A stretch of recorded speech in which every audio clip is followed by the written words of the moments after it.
دا جناب دا چې تاسو ته ښکارېږي موټرسایکل سره دا درې بې لري نو دې کې شوده وي دود چی او دا جندول ته راځي مختلفو علاقو نه خو ځینې خلک وایي چې باجوړ نه راځي نو باجوړ کې یو د غواګانو فارم دی او هغه چې کوم ټیکهدار دی نو زما خیال دی چې د هغې نه د باجوړ شوده نه پوره کېږي د ښار یا د نورو علاقو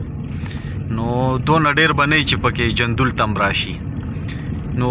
دا په دې چیک پوسټو باندې دغه شانې راپاس کېږي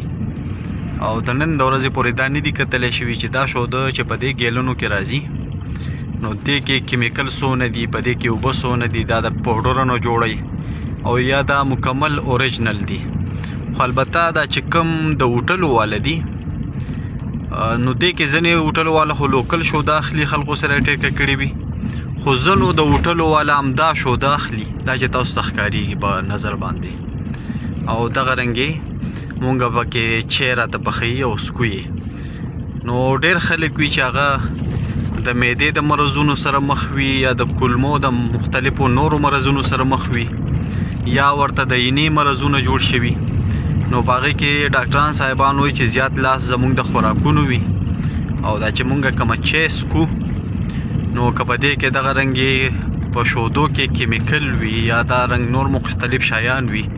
که اوبه پکې وي بیا هم خیر دی خو که کیمیکل پکې وي نو دا انتهایي تباهي ده زموږ دپاره او دا لوکیشن هم تاسو اوس کتی شئ چې دا موټرسایکل چې روان دی نو دا د دغه 2 قدمه خوا اوس چیک پوسټ دی په هغې به واوړېږي نو دا چیک پوسټ دی د معیارو د خوړ چیک پوسټ په نوم یادېږي خیر د دې پولیس والا خو د دې شودو سره کار نه وي خو البته که دلته د دې شودو محکمه او یا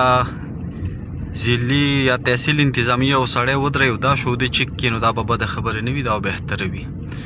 ګورو چې دا اوس سیده ځي که معیارو ته ستنېږي خو دا تاسو ته ښکاري چې معیارو ته ستون شو نو د معیارو په هوټلو کې به دا شوده دی خرڅوي خالي کوي به دا ګیلنې واپس به راځي نو د معیارو خلکو بلکې په خصوصي توګه د جندول خلکو چې تاسو د مونډه بازار کې د معیارو بازار کې سمرباغ بازار کې او د کامبټ بازار کې هم کله چیس کوي که نه کله تاسو چیس کوي